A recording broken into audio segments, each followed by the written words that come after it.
Bom dia, sou Marcelo Bento Ribeiro, sou diretor de Planejamento e Alianças da Azul Linhas Aéreas. A malha aérea, na verdade, é um produto de uma série de coisas que vem antes, que são estudos de longo e médio prazo. A malha aérea é a hora que a gente encaixa os serviços que a gente quer oferecer dentro da estrutura e dos aviões que a gente tem, basicamente. E ao longo disso eu vou pontuando algumas coisas que fazem com que o dia a dia não aconteça de acordo com o planejado, que eu acho que é parte da curiosidade e do motivo de estar aqui de alguns de vocês. O planejamento de linhas, ele faz o planejamento de linhas, ele não supervisiona a execução no dia a dia. A execução no dia a dia, cada empresa chama de um jeito, mas nós, na Azul, chamamos de CCO, e a maioria das empresas também, é um centro de controle operacional, que é quem assume a operação da malha no dia da execução, na véspera e alguns dias antes da execução e no dia da execução.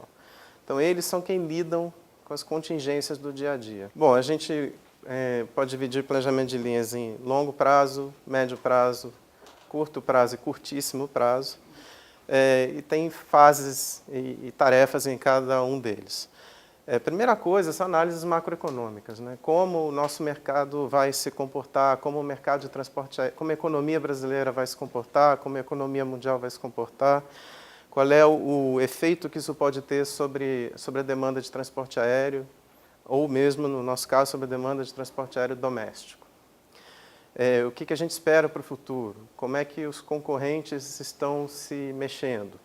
Né? Então, esses são os compositores de um macro cenário que a gente tem que desenhar lá com 5 anos de antecedência, até 3 anos antes, para programar algumas coisas. Né? Infraestrutura que a empresa tem que ter, que aviões a gente deve ter.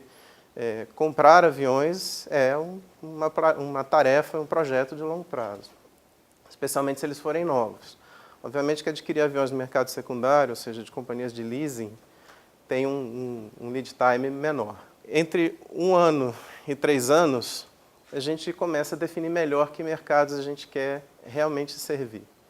Né? Ou seja, que cidades a gente quer estar, que pares de cidade a gente quer ligar, como a gente quer ligar, e qual é a infraestrutura e a mão de obra necessária. Né? Lógico que ninguém vai contratar a mão de obra 3 anos antes do necessário, ou mesmo 1 ano antes. Mas tem que haver um planejamento, porque os recursos de treinamento, por exemplo, de tripulação, não são infinitos e nem estão à disposição a qualquer momento.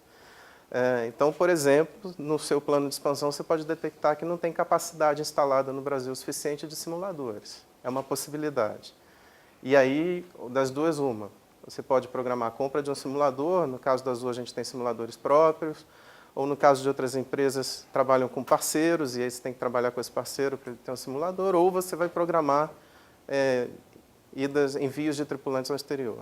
1 ano a 3 meses, a malha que você quer fazer efetivamente já está à venda. Normalmente as companhias põem à venda os voos com 11 meses de antecedência à partida. Porém, ainda cabem muitos ajustes. Né? Então, vamos dizer, com um pouco mais de 1 ano antes, você efetivamente vai colocar aqueles mercados que você quer servir, quantas vezes por dia, quantas frequências, etc., numa malha aérea, que é a montagem de um quebra-cabeça. É encaixar esses serviços dentro dos aviões disponíveis e dentro da infraestrutura disponível. E, efetivamente, contratação de mão de obra, avaliação de infraestrutura no curto prazo. E vão sendo feitos ajustes até próxima partida. Né? Se a gente tem feriados e tudo, a gente planeja voos extras, planeja cancelamentos. Se algum concorrente sai do mercado que é interessante para a gente, ou mesmo entra de uma forma muito agressiva no mercado, a gente pode mudar os nossos planos de curto prazo, do ponto de vista tático. Além disso, tem obras. Hoje o Brasil tem 23 aeroportos em obra. E as obras requerem encurtamento de pista, fechamento do aeroporto em determinadas horas. Então, isso tudo tem consequências no que a gente opera. Primeira coisa, você define os serviços, ou seja, que mercado a gente quer atender. Essa é a etapa de planejamento de linhas. Que frequência e faixa de horário em cada mercado. Os tipos de aeronave adequados, porque, obviamente, eu posso ter um mercado que tem uma demanda para cerca de 60 passageiros por dia, que é o tamanho de uma TR-72 que a gente opera, mas são 3 horas de distância entre o ponto A e o ponto B. O ATR não faz esse trecho. Então, eu não consigo operar, mesmo que eu enxergue uma demanda para isso. Da mesma forma, eu posso ter um mercado que é denso o suficiente para ter um jato, mas o aeroporto que está lá não suporta a operação do jato. Então, em que nível de serviço eu quero ter entre o ponto A e o ponto B? Eu posso ter voos diretos, posso ter conexões, posso servir com escalas ou mais de uma escala. Isso tudo acaba sendo condicionado por demanda, características operacionais da frota, disponibilidade da mão de obra e da infraestrutura, aspectos legais. A gente adoraria operar em Congonhas, mas não pode, por motivos óbvios. Da mesma forma, alguns horários em Guarulhos e outros aeroportos do Brasil não tem mais como operar. Eu posso querer ter um voo noturno para Goiânia e não vou ter, porque não tem onde parar o avião em Goiânia, de noite. Então, essa é a cara de uma malha aérea. Para muitos aqui não é novidade nenhuma, mas para alguns é. Então, quando eu falo que a gente encaixa os serviços que a gente quer ter dentro dos aviões que a gente tem disponíveis, o que eu quero dizer é isso. A gente definiu que vai ter um voo Salvador-Guarulhos na parte da manhã, depois um Recife-Natal na parte da tarde, depois um Viracopos-Curitiba-Viracopos de manhã, e eu tenho que encaixar isso dentro das aeronaves e a gente faz uma programação para cada avião. Então, cada linha dessa é uma aeronave, cada caixinha é uma etapa de voo, pode ter o mesmo número de voo em etapas diferentes, que são voos com escalas, que são representados por essa faixinha vermelha aqui, ou ocorrem trocas de numeração quando não interessa a gente continuar com a mesma numeração de voo. Então, isso aqui é o que a gente chama de malha aérea e serve para mostrar o efeito em cadeia que pode ter qualquer problema no voo aqui cedo, por exemplo. Tem possibilidade de recuperação de um atraso, eventualmente, que aconteça no início do dia? Tem. Por isso, a gente tem alguns pontos de troca, como a gente fala. Eu tenho operações simultâneas aqui em Viracopos, por exemplo, em alguns horários. Se eu tiver um atraso em algum voo, eu posso trocar o trilho previsto, eu posso fazer com que esse voo opere em outro trilho para tentar diminuir um atraso. Esse é o trabalho que a gente fala que o Centro de Controle Operacional faz todos os dias. O que está aqui é como o dia começa. Mas, ao longo do dia, o CCO vai tomando decisões para mitigar problemas e eles podem inverter totalmente essa programação. Isso acontece não apenas só para mitigar problemas que aconteceram durante o dia, mas também acontece para permitir que se cumpra um calendário de manutenção de aeronaves. Então, assim, dentro do planejamento de manutenção, pode-se definir que uma determinada aeronave, um determinado prefixo de avião, tem que pernoitar em Curitiba naquela noite, porque aquela base está preparada para fazer a tarefa que tem que ser feita naquele avião. Então, o CCO vai fazer com que aquele avião cumpra o último voo para Curitiba e possa pernoitar lá para fazer a tarefa que tem que ser feita. O objetivo de qualquer malha é buscar o ponto ótimo entre receita e custo, ou seja, a maior rentabilidade possível. Lógico que a malha sozinha não garante isso, a execução dela e uma série de outros fatores comerciais, marketing, etc., influem nisso. Mas, na hora que está se planejando uma malha, o objetivo sempre é buscar o ponto ótimo entre custo e receita. Evidentemente que esse não é o único driver. Tem outras questões estratégicas da empresa, o que ela está buscando a curto, médio e longo prazo, que podem se admitir pequenos desvios em relação a isso. Então, por exemplo, é nítido que nos últimos tempos, muitas empresas buscaram ocupar Guarulhos o máximo possível, porque sabiam que era um recurso finito e que ia acabar.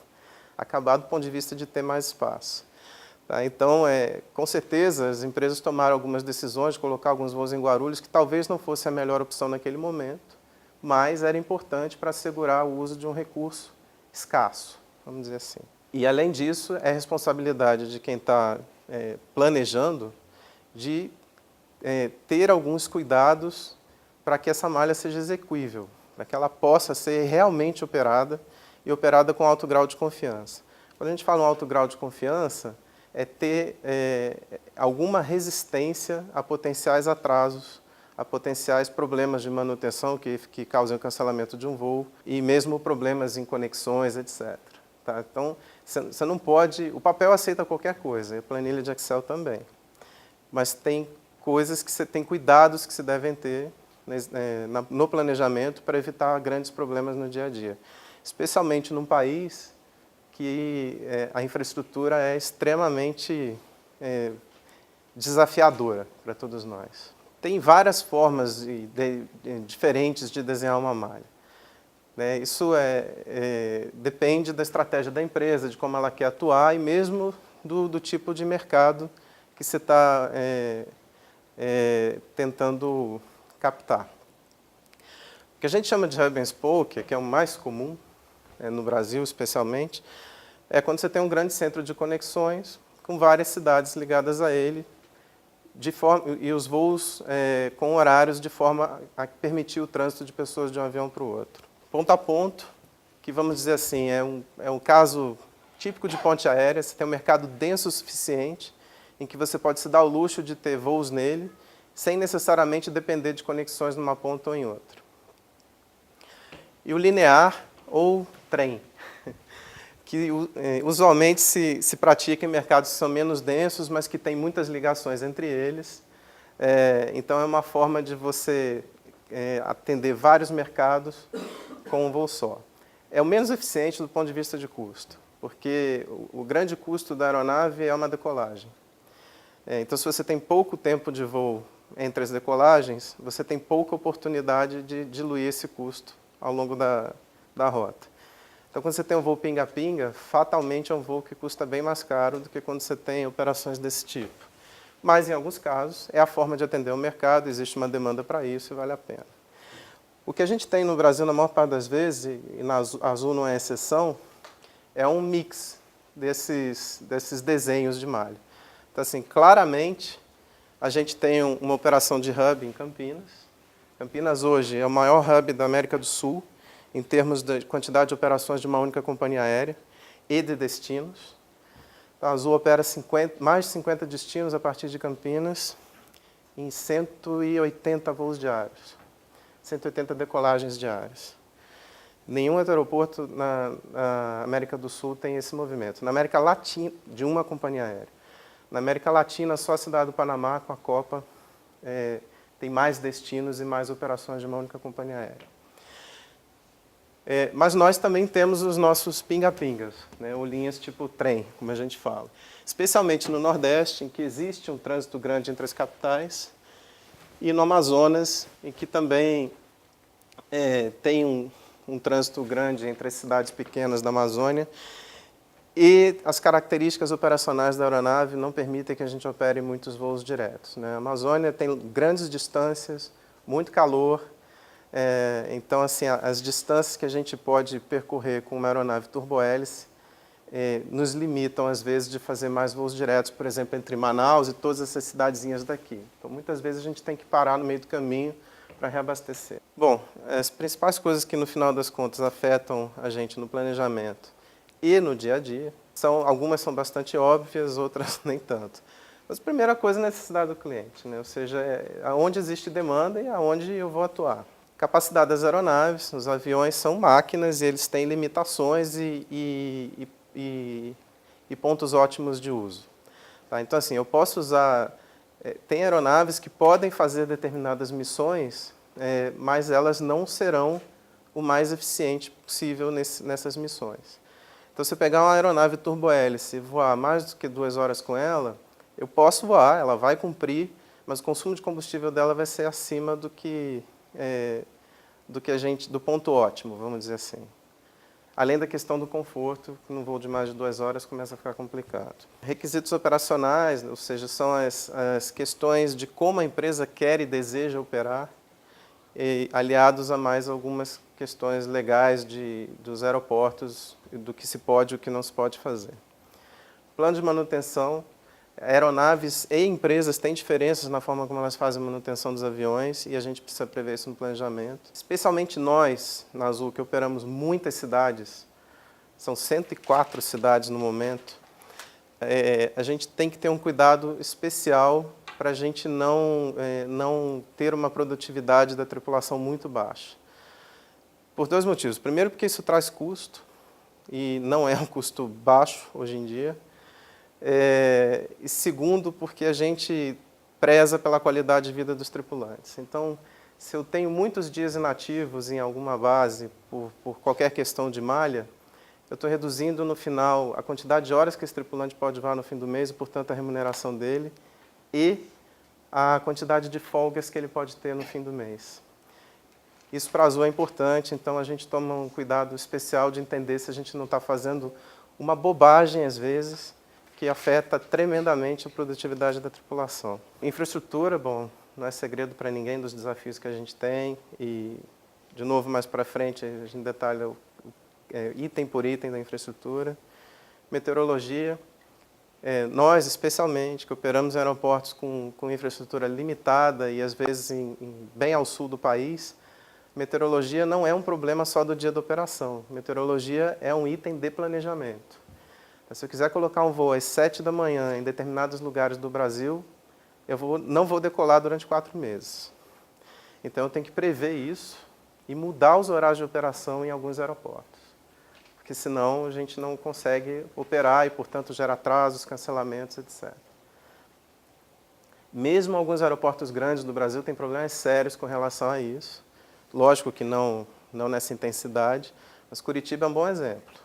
Curitiba, quem conhece Curitiba, ou pega voo às 6 da manhã, ou pega voo às 10. Nunca pega às 8. Porque às 8 da manhã tem uma névoa no inverno que constantemente atrasa os voos ou fecha o aeroporto. Isso não quer dizer que as empresas não tenham voos às 8 da manhã, porque Curitiba é um mercado tão grande que não tem como você não ter. E a frequência de fechamento não é tão intensa assim. Mas acontece bastante.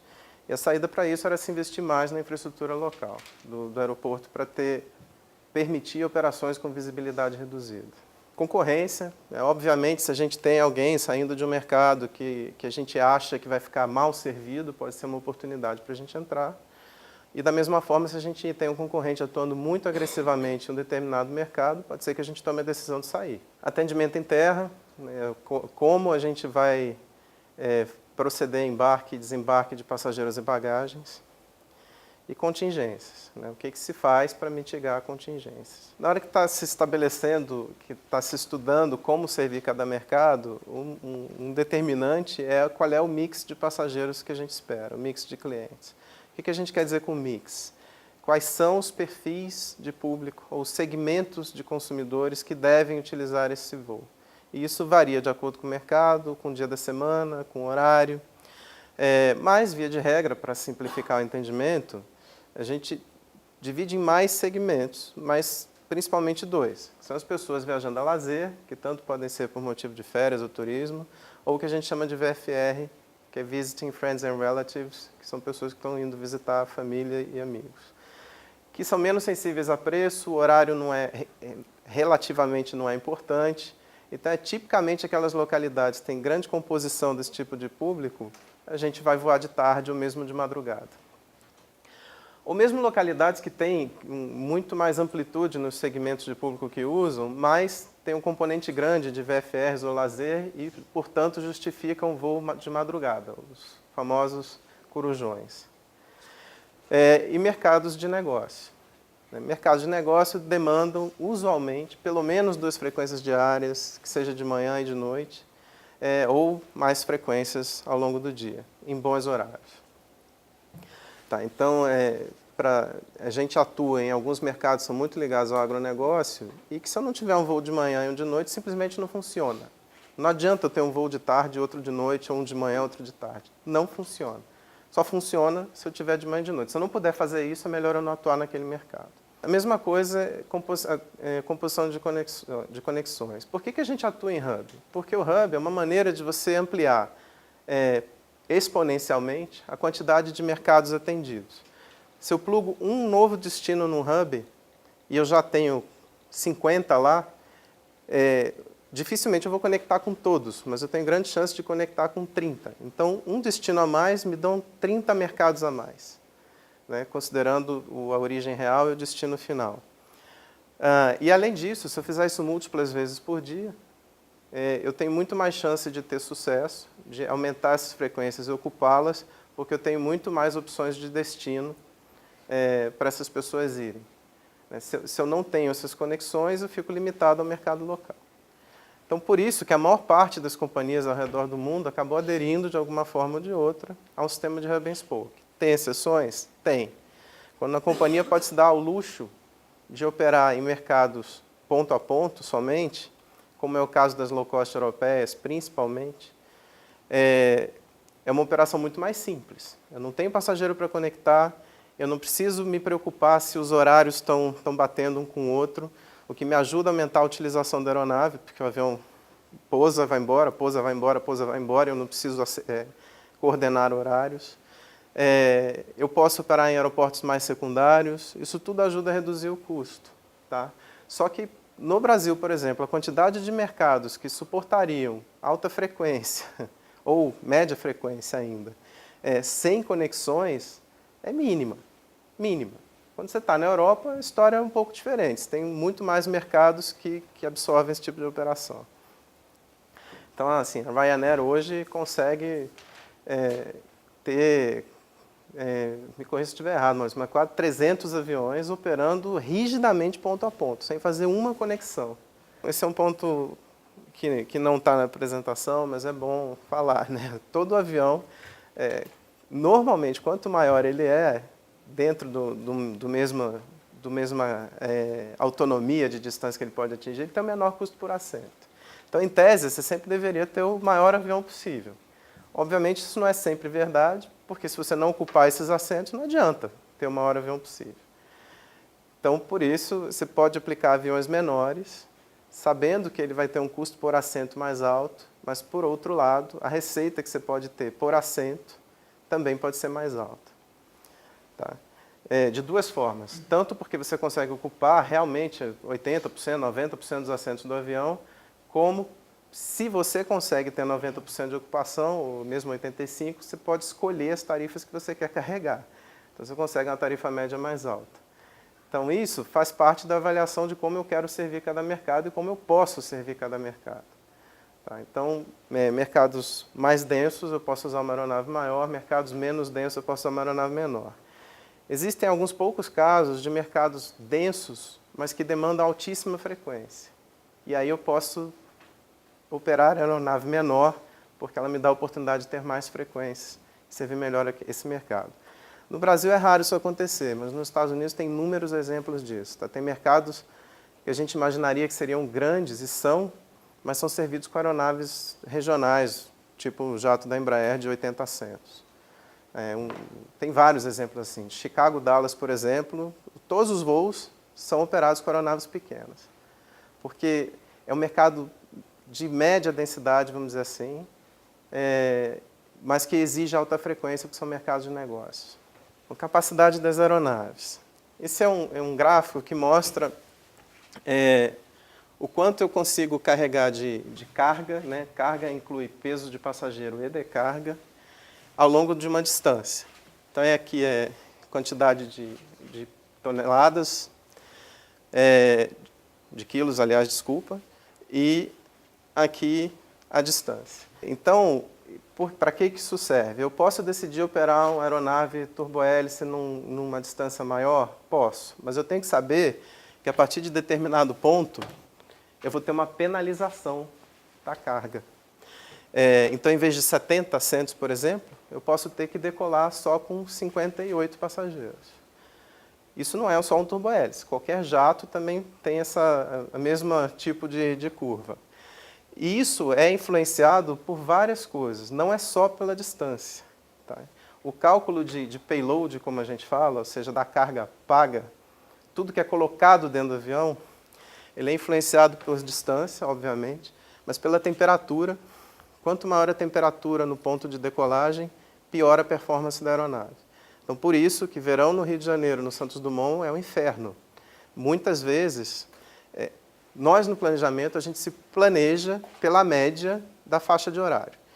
Então, eu posso determinar que uma determinada aeronave tem capacidade para decolar do Santos Dumont às 2 da tarde de 160 passageiros.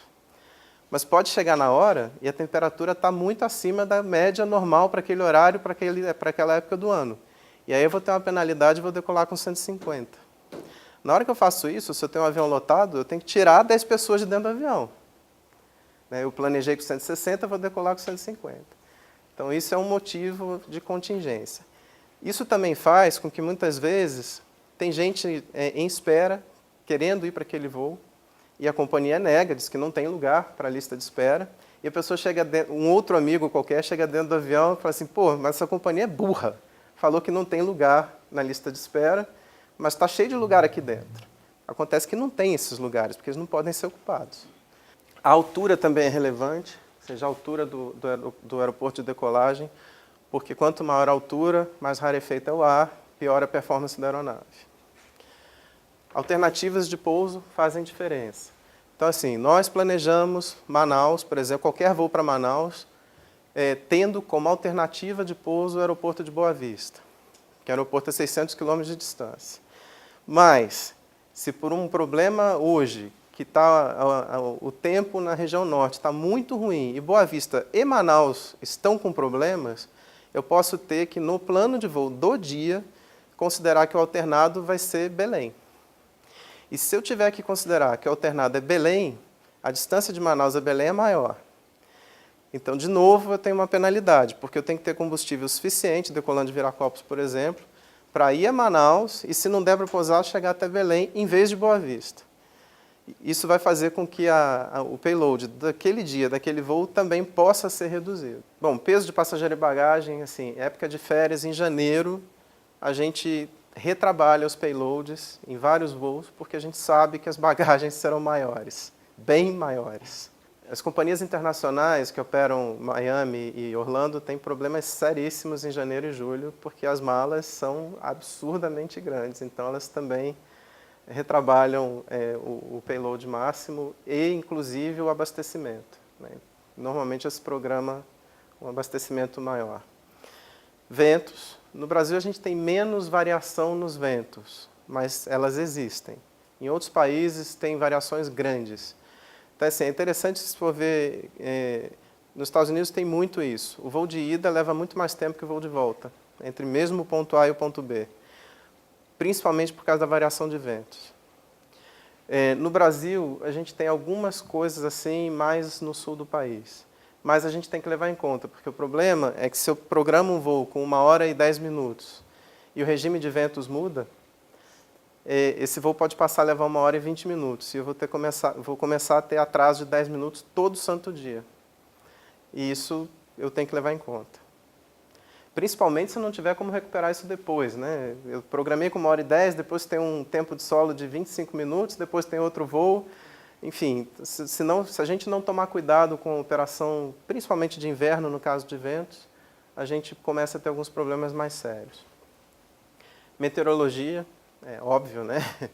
Mas a meteorologia não tem só o aspecto imprevisível que a gente pensa, né, do dia a dia.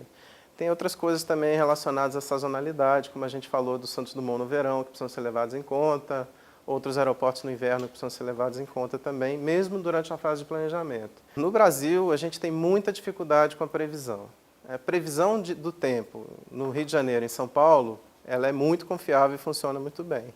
Mas a previsão de tempo em Eiro Nepé, na Amazônia, não existe. Muitos aeroportos brasileiros não têm nem estação meteorológica. Então, não existe previsão do tempo, não existe informação. E nós temos muitos aeroportos que não têm a EPTA, como a gente chama, que é a estação meteorológica. E aí se faz uma operação visual. Você chega lá, se a visibilidade estiver de acordo com os procedimentos padrões da empresa, você pousa. Se não está, você volta. O espaço não é livre, a gente tem as rodovias no céu, que são as aerovias, que a gente tem que seguir. E devido ao incrível aumento, né, da demanda, da quantidade de voos no país nos últimos anos, as aerovias foram ficando cada vez mais congestionadas.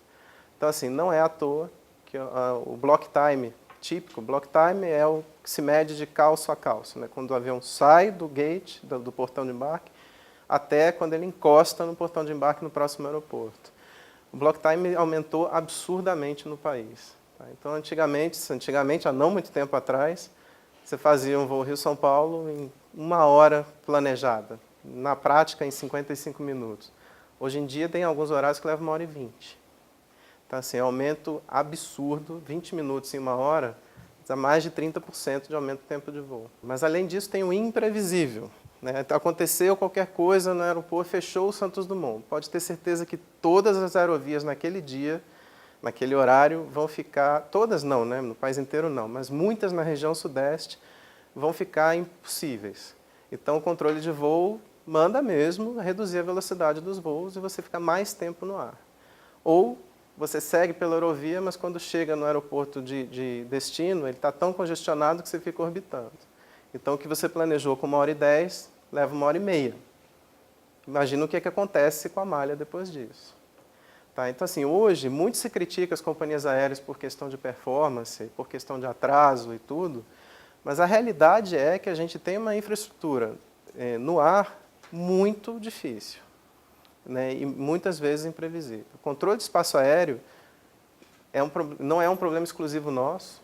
Nos Estados Unidos também tem problema, na Europa também tem problema, especialmente no verão, mas o nosso, pelo aumento rápido de demanda que a gente teve nos últimos anos, não acompanhou esse desenvolvimento. E o comprimento da pista de decolagem, né? Quanto menor a pista, mais força, vamos dizer assim, os aviões têm que fazer para decolar e consome mais combustível. Então, se eu decolo do Santos Dumont para Salvador, é muito diferente do que se eu decolar do Galeão para Salvador. Os dois aeroportos ao nível do mar, do mesmo jeitinho, com a mesma temperatura, mas é diferente porque o esforço que o avião tem que fazer para decolar do Santos Dumont numa pista curta é muito maior, ele consome mais combustível. Tripulação. Tripulação é altamente regulado, né? São regras de trabalho super rígidas, tanto para garantir a qualidade de vida do tripulante, mas também para garantir a segurança de voo. Eles têm uma jornada diária que é limitada, pode chegar a 11 horas, mas essa jornada depende da hora que ele iniciou a jornada dele. Então, assim, se ele começa mais para o fim do dia, ela vai diminuindo. Se tem muitas horas noturnas nessa jornada, ela diminui mais ainda. Então, assim, não dá para eu dizer, o tripulante voa 11 horas por dia. Não é verdade. Depende do que ele está fazendo, se é doméstico, se é internacional, depende se é uma operação de turbohélice ou uma operação de jato, porque as regras são diferentes, depende de que horas ele começou a jornada dele. E também existem limites no número de pousos. Então, esse é um problema de contingência. Chega no dia da operação, você tem atrasos, tem cancelamentos, tem problemas, e você, de repente, está com tudo pronto para decolar, mas a tripulação não tem mais tempo de chegar ao destino final. E aí você cancela o voo, ou atrasa mais ainda para esperar que uma nova tripulação venha. Eles também têm um máximo de horas mensais, trimestrais e anuais que tem que ser controladas. Tá? Então, assim, se a gente não... Dezembro é o terror de todas as companhias aéreas, porque estoura os limites anuais e trimestrais. Então, se você não tomar muito cuidado com o que você faz no seu grupo de voo, pode ser que você tenha gente, alguns que voaram 40 horas no mês, e outros que já voaram 80 e poucas, e todos que voaram 80 e poucas não podem voar mais.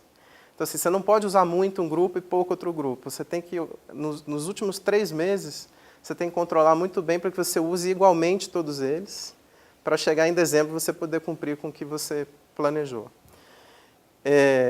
E se você não fez isso direito, o que vai acontecer é que talvez o planejamento vá em frente, mas na execução, no dia a dia, você tem alguns problemas e tenha que cancelar voo por falta de tripulação.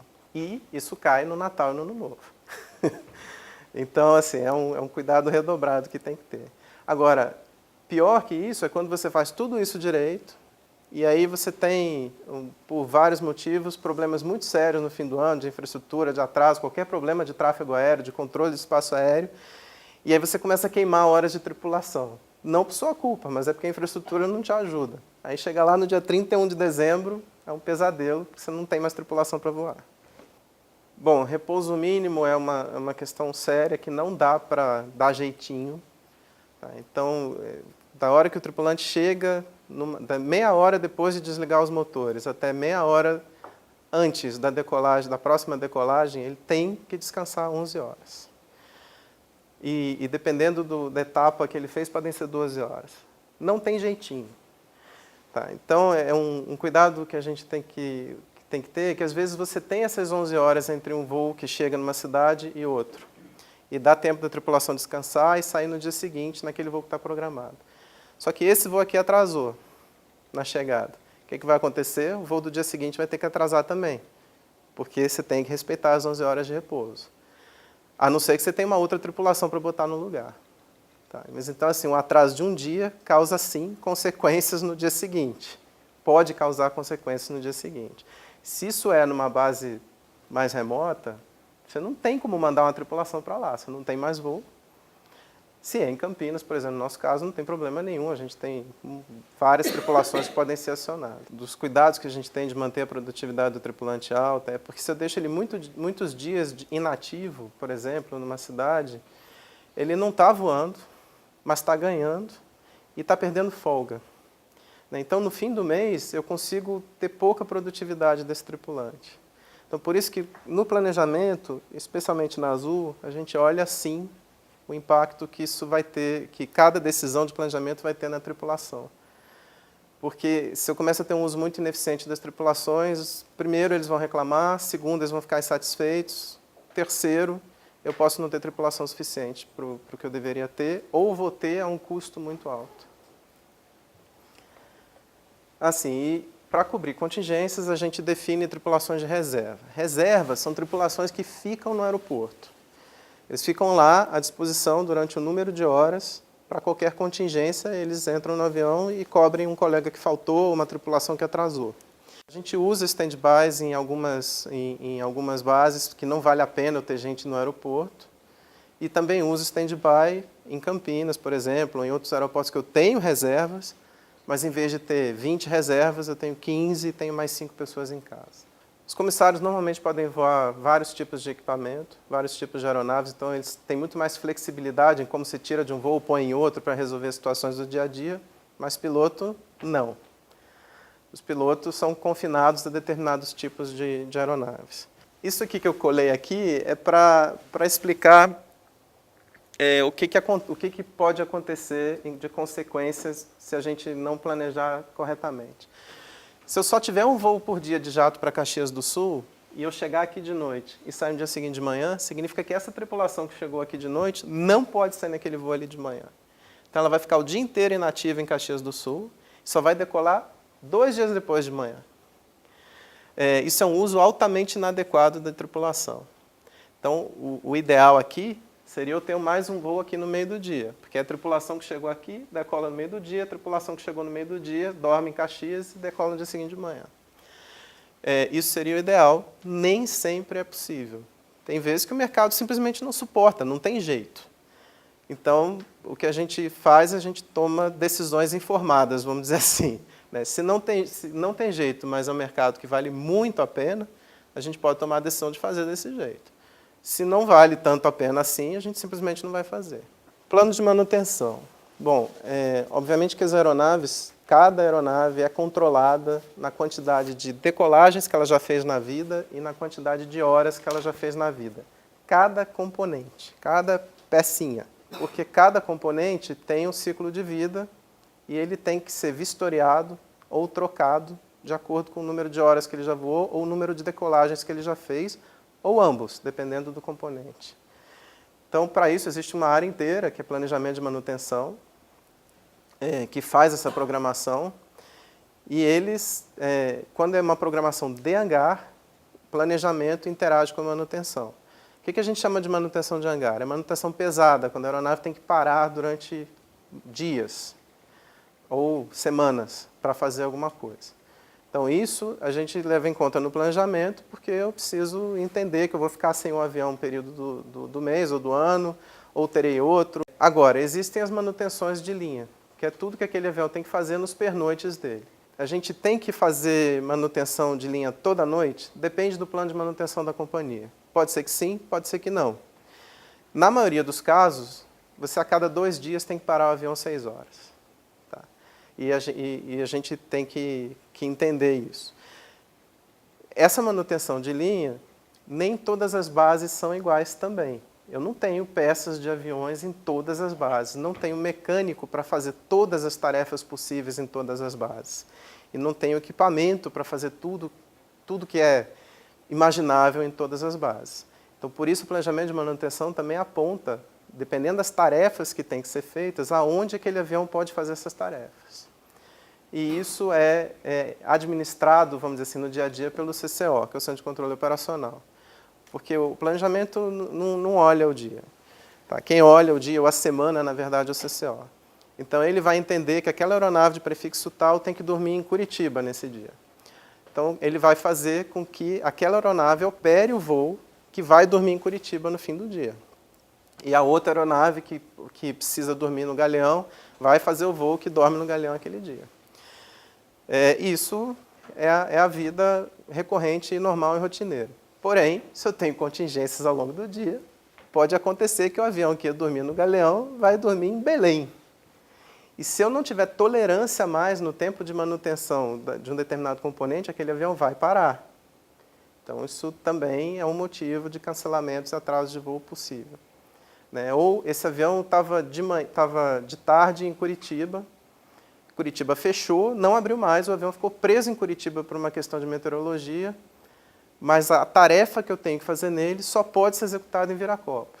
Resultado, esse avião vai ficar parado em Curitiba, eu vou ter que dar um jeito depois de mandar mecânico e peça para lá, e fatalmente ou potencialmente isso vai gerar um atraso. Então, assim, a manutenção traz uma complexidade adicional para o negócio bastante grande, e dependendo das contingências que acontecerem no dia a dia, enfim, torna isso mais desafiador. Atendimento em terra. Obviamente que assim, o custo de funcionários de check-in, etc., em comparação com o custo de aluguel de uma aeronave ou de propriedade de uma aeronave, e mesmo da operação do voo, são pouco significativos. Mas ainda assim, podendo evitar, a gente tenta evitar contratações. Então, um exemplo de uma coisa que é pouco eficiente é isso aqui. Se eu tenho esse tipo de operação em Caxias do Sul, por exemplo, significa que eu tenho que ter um turno da manhã e um turno da noite, quando eu tenho uma decolagem e um pouso por dia nesse aeroporto. Imagina o custo disso. Por mais que, frente ao custo de operação do avião, seja percentualmente pouco. Mas eu tenho que ter aqui 10 pessoas aqui de manhã, 10 pessoas lá à noite. São 20 pessoas. Então, assim, podendo evitar, de novo, se o mercado é muito bom em compensa, a gente faz. Se não é bem assim, a gente não faz. A não ser que, no curto prazo, a gente tenha a esperança de colocar mais um voo aqui e outro ali, onde eu vou aproveitar melhor os turnos. Então, por isso, a gente, quando vai planejar os horários e determinar, né, o que a gente vai fazer, a gente leva em conta também o funcionamento do aeroporto. Além disso, normalmente os serviços de rampa são terceirizados. O que a gente chama de rampa? É o que os americanos chamam de below wing.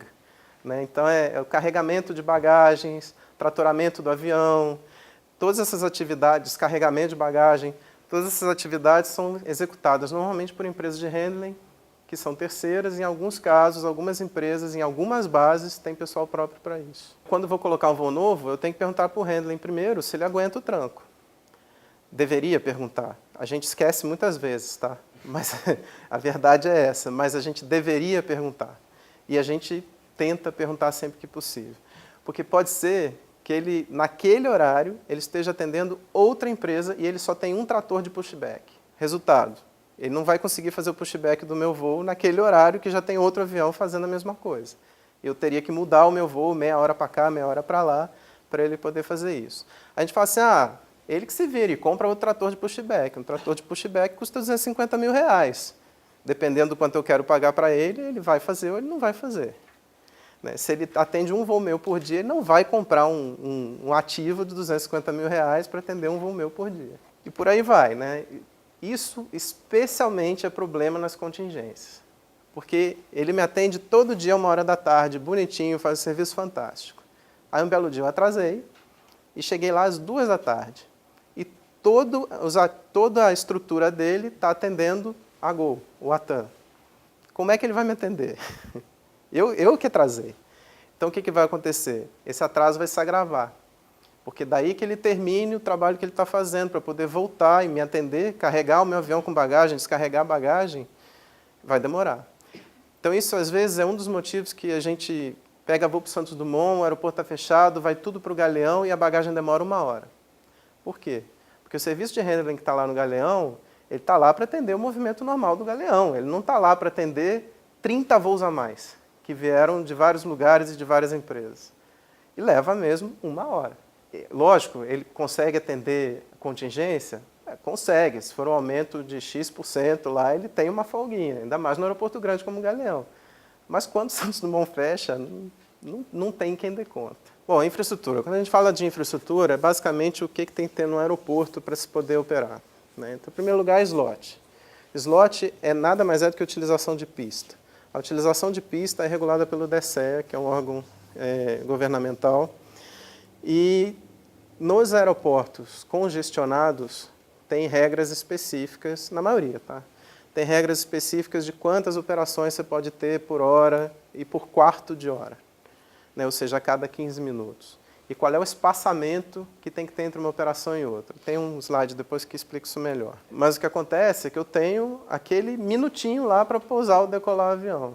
Se eu atrasei 15 minutos, que é normal hoje em dia, eu vou ter que esperar um slot de oportunidade. Então a torre vai me dizer assim, aguenta aí, e eu vou ver quando eu consigo te encaixar. Quando eu consigo te encaixar, significa que você tem que ficar esperando que você vai agravar um atraso que já está ocorrendo. E aí isso, às vezes, vira uma bola de neve. Dependendo do que aconteceu no aeroporto ao longo do dia, vai virando uma bola de neve. Capacidade de pista, tolerância ao peso, chuva, comprimento, largura, etc. Então, assim, determinadas pistas do Brasil, a gente teve uma situação dessa com Congonhas há algum tempo. Se chove, você tem que ir para outro aeroporto, porque os aviões são adequados para pousar naquela pista, com aquela distância, sem chover. Se estiver chovendo, você pode precisar de mais pista. E aí pode acontecer de você ter que alternar e ir para outro aeroporto. No caso de Congonhas, você achou uma solução de fazer grooving na pista, que são ranhuras, que mitigou isso depois. Mas isso acontece em vários aeroportos, tá? Não foi só em Congonhas. E tem o que a gente chama de área de escape também, ou seja, todas as pistas têm que ter uma área, um espaço delimitado para escape da aeronave se acontecer alguma coisa. A largura da pista. A gente tem operações que, dependendo da incidência de ventos, como a pista é estreita, com 30 metros, por exemplo, dependendo da incidência de ventos, para evitar um incidente em que o avião possa, por causa do vento, durante o pouso, sair da pista, a gente não pousa. Só que, assim, eu tenho uma previsão de ventos, mas pode ser que eu decolei e estava tudo bem. Na hora que eu vou pousar naquele aeroporto, aumentou muito a incidência de ventos e eu tenho que alternar.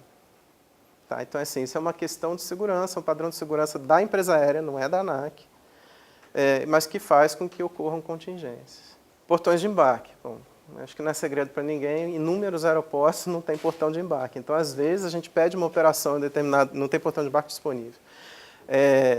Nem posições remotas disponíveis. Então, inúmeras vezes, a gente pede um voo em determinado aeroporto que tem capacidade de pista, ou seja, tem slot para pousar, tem lugar para o avião parar, tem check-in disponível, mas não tem lugar para o avião parar. E aí eu não posso operar naquele horário. A Infraero vai me sugerir outro horário, onde eu tenha isso. E às vezes esse outro horário é 3 horas depois, quando não é, no caso de Guarulhos, 12 horas depois. A gente fala que Guarulhos não tem mais slot, mais ou menos. Guarulhos tem alguns slots de pista abertos. O problema é achar onde botar o avião, depois que ele sai da pista. A maior parte das vezes não tem nem posição remota, nem posição de gate. E, de novo, quando que você tem uma operação autorizada para operar num gate, etc., você atrasou 20 minutos, você perdeu aquela posição. Então, você vai pousar e vai ficar parado na taxiway até o aeroporto achar um lugar para enfiar o avião. Então, por isso que às vezes a gente pousa e fica lá esperando definirem um gate, porque não tem. E aí se busca uma oportunidade de encaixar em algum lugar. Pátio de estacionamento, disposição de pernoite, assim, a gente hoje no Brasil não escolhe onde a gente vai pernoitar em uma aeronave por nossa conveniência, a gente escolhe onde tem. São pouquíssimos aeroportos hoje que tem espaço para parar avião. É absurdo. Confins é um bom exemplo, né? Confins hoje não tem espaço para pousar um avião de brinquedo, não tem onde parar avião. Para pousar tem, não tem onde parar.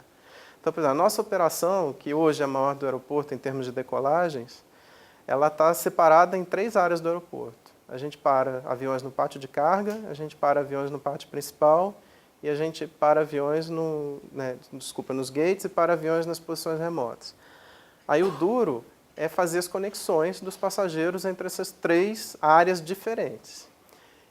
Com outra coisa, a Infraero, quem controla os gates no Brasil é o operador aeroportuário. Na maioria dos casos é a Infraero.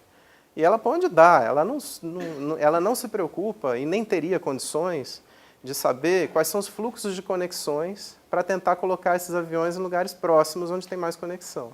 Nos Estados Unidos, nos aeroportos onde tem infraestrutura que não é limitada desse jeito, a maioria dos casos os gates são controlados pelas companhias aéreas. Então as companhias aéreas avaliam os fluxos de conexão e decidem que o avião vindo desse lugar vai parar do avião indo para esse lugar, porque tem grande número de passageiros fazendo essa conexão. Se usam sistemas chamados de gate assignment para isso, né? Check-in em sala de espera, assim, a gente já teve voo negado porque não tinha check-in disponível. O volume de pessoas no aeroporto naquela hora, dividido pelo número de check-ins, ficava acima do que se considerava adequado. Tá? Isso tende a diminuir hoje em dia com web check-in, com autoatendimento, que diminui a pressão sobre posições de check-in. Mas já aconteceu. Sala de espera, direto. A gente tem voo negado porque não pode ter 2 voos fazendo embarque ao mesmo tempo que a sala de espera não comporta. Tem sala de espera que foi planejada para 90 pessoas e não se levou em conta quando o aeroporto foi construído que potencialmente os aviões aumentariam de tamanho. Aí opera um avião de 180, ou seja, a sala já está sendo usada muito acima da capacidade e é impossível você colocar mais um voo nessa mesma sala. Raio-X, ou seja, a ANAC tem uma exigência de segurança que todos os passageiros devem passar pelo raio-x. Não são todos os aeroportos que têm raio-x com pórtico, que seria o adequado.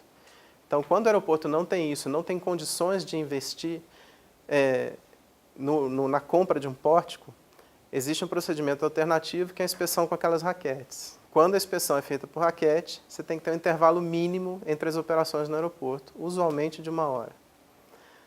Então, a gente, por exemplo, opera em inúmeros aeroportos que a inspeção é com raquete e aí você não pode ter voos com 45 minutos de intervalo. Não nossos, às vezes, entre a gente e outra empresa não pode ter nem 50 minutos, tem que ser 1 hora, eu tenho que ajustar o tempo de voo. E, se houver uma contingência, novamente, e acontecer de juntar, não é que a operação vai ser impedida, mas pode imaginar o gargalo que fica no raio-x com aquela operação de raquete para o que deveria ser 60, 70 pessoas por hora, de repente virar 140.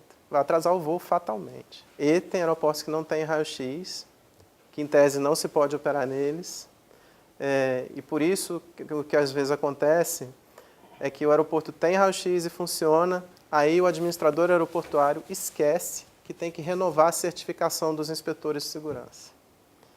E aí, simplesmente, do dia para a noite, deixa de ser operacional o serviço de inspeção do aeroporto. E a gente tem que suspender o voo. Isso já aconteceu e acontece. Ou assim, fica aquele negócio, vai vencer daqui a 10 dias, aí é uma correria desgraçada para o administrador aeroportuário recertificar as pessoas, etc. E a gente fica numa tensão danada para saber se vai poder operar ou se não vai poder operar efetivamente.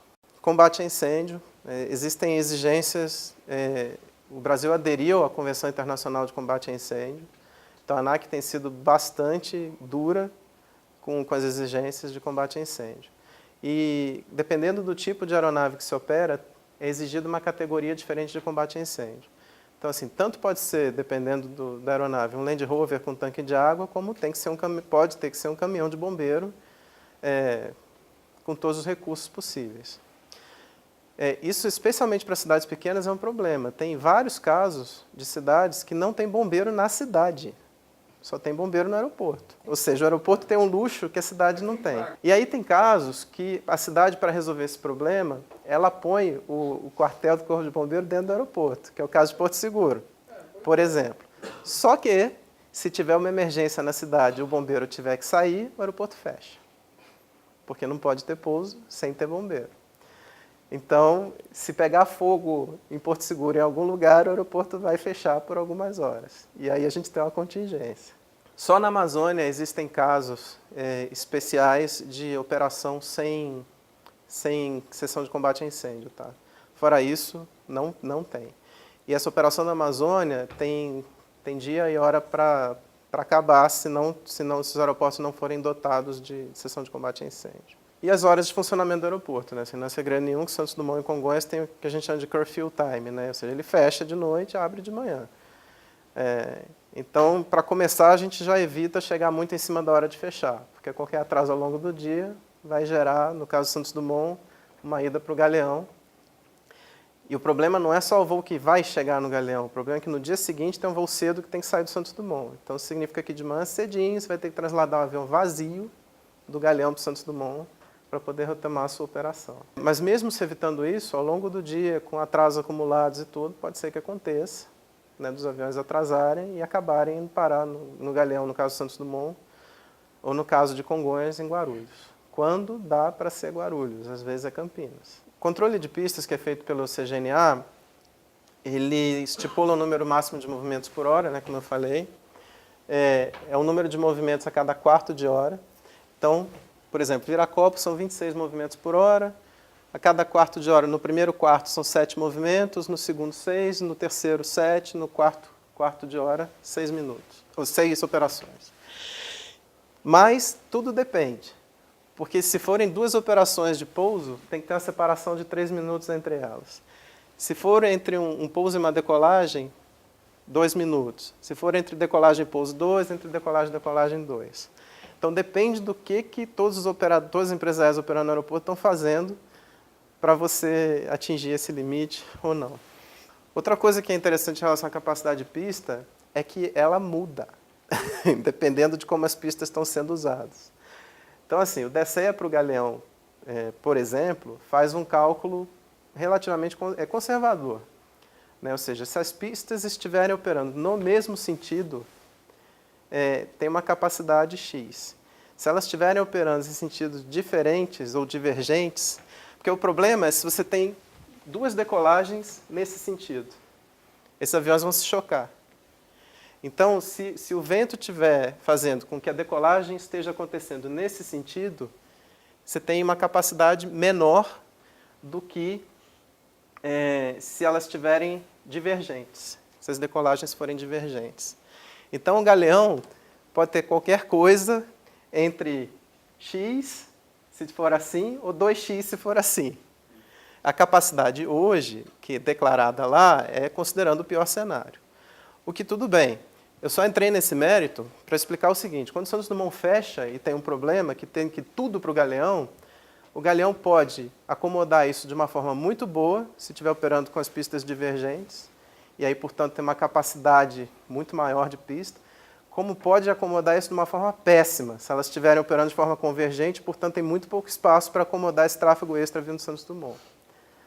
Então, é por isso que, às vezes, na mesma situação, né, Santos Dumont fechado, o Galeão consegue absorver muito bem, e aí, tudo bem, tem um inconveniente, mas ele não é tão grande assim, como pode absorver muito mal, e a solução não é nem para o Galeão, é voltar para São Paulo. Isso acontece. Algumas questões de requisitos operacionais que também causam contingências ou problemas no dia a dia. Nenhuma bagagem pode seguir num voo sem estar acompanhada do passageiro, dono dela, dentro da mesma aeronave. Tá? A não ser que essa bagagem já tenha sido extraviada antes e que a companhia aérea esteja responsável por ela. O que acontece? Hoje em dia, com web check-in, o autoatendimento, as pessoas fazem o check-in, vão para o aeroporto e se perdem às vezes. Especialmente os marinheiros de primeira viagem, vamos dizer assim. E aí a bagagem está lá no porão e a pessoa não aparece para embarcar. Então, por isso que às vezes a gente está dentro do avião e fica escutando assim: fulano de tal, se estiver a bordo, por favor, se apresentar. O que os despachantes estão tentando fazer é achar uma pessoa que sumiu. E eles estão tentando ver se essa pessoa está dentro do avião. Se eles não conseguirem achar a pessoa, o handler embaixo vai ter que catar essa bagagem no porão. E, em tese, a gente tem um negócio que chama bingo card, que você marca o número da bagagem, em que pedaço do porão ela está. Outro problema é o plano de voo. O plano de voo é como esse avião vai sair, com quanto de combustível, qual o peso, etc., qual a rota que ele vai seguir.